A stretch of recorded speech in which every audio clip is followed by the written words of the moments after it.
everybody. This is Random. We are here live in Austin, Texas with South by Southwest festivities, and I'm here with esteemed MC Frontalot. Hey, how you doing? What's going on? Hey, hello. How's it going? What's up? Hey. Hello. Hey. So what brings you to Austin? Oh, there was this movie called Nerdcore Rising, the movie. It was directed by Negin Farsad, and it is a documentary about the first tour that I did ever, and about people who are fans of nerdcore hip hop. Excellent. And anyway, they're showing it here at the film festival in South Texas. Yes, MC Frontalot's kind of a big deal. He's kind of like the star of the movie. The movie premieres tomorrow. Can't wait to see that.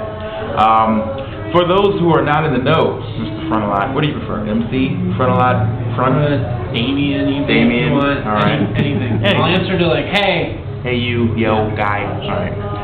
So, explain to the people, what is nerdcore? Nerdcore hip hop. It is like regular hip hop, except you don't have to be totally cool. You know how rappers are cool? Right. I mean, usually, and it's like usually pretty accurate, right? I think rappers are like any room that has a rapper in it. Like the rapper is going to be the coolest person in the room. And like if you were a nerd when you were little, or perhaps even extending into your adulthood, then that's sort of like the last thing you could possibly be would be a rapper, probably, because rappers are so cool and hip.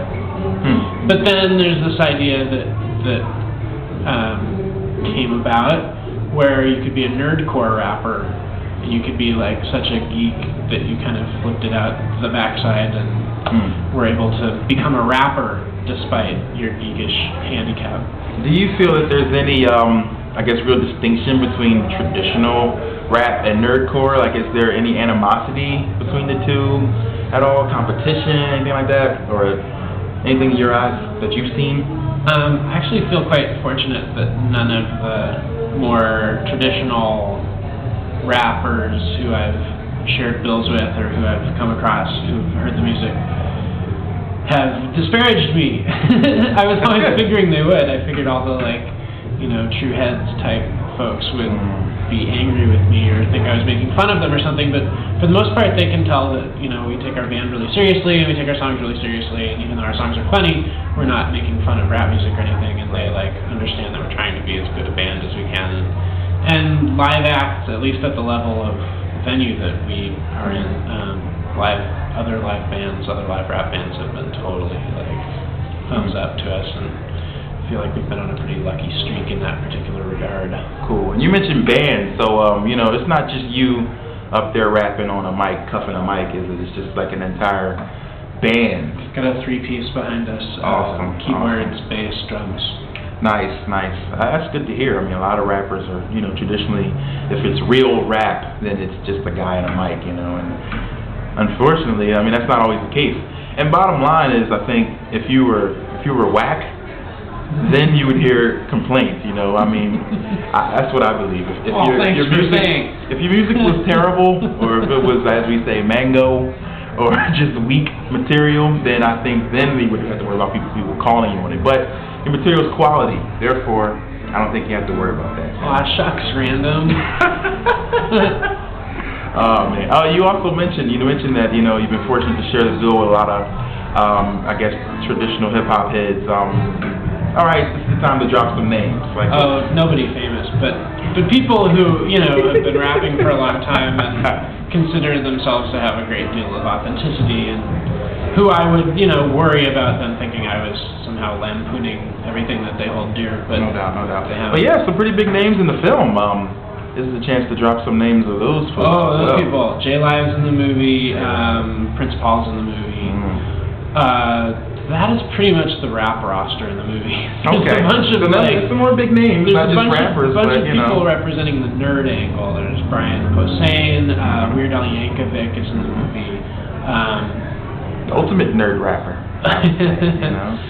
Yeah, he is in fact a big geek, and he has put out rap songs forever. Although his rap songs are always parodies of real rap songs, and I'm not a parodist myself. Okay. All Although right. I love me some Weird Al. Oh yeah, man. From Eat It to Amish Paradise, man, I've been a huge fan of Weird Al myself. And you see, that was the thing. Coolio got angry at Weird Al for recording Amish Paradise. Really?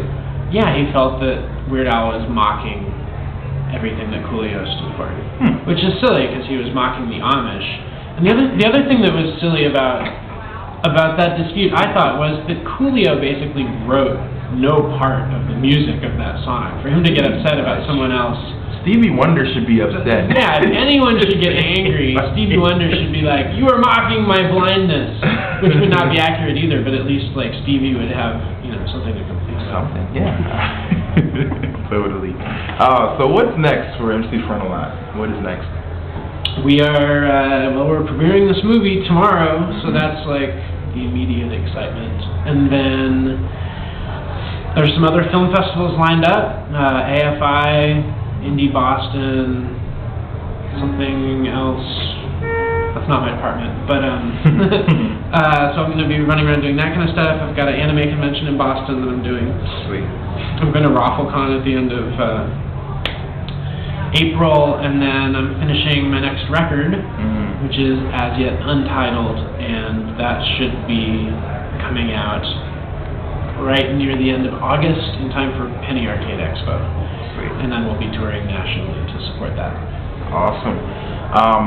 Do you feel that I know there's certain other artists sometimes, even in the nerdcore genre, who kind of stay away from the title or the name or the word nerdcore? Are you perhaps talking about MC Chris? Hey, I wasn't going to drop any names, but okay, since we said it, Chris kind of feels like the genre is just kind of, I guess, tired and it's a little bigger than that probably.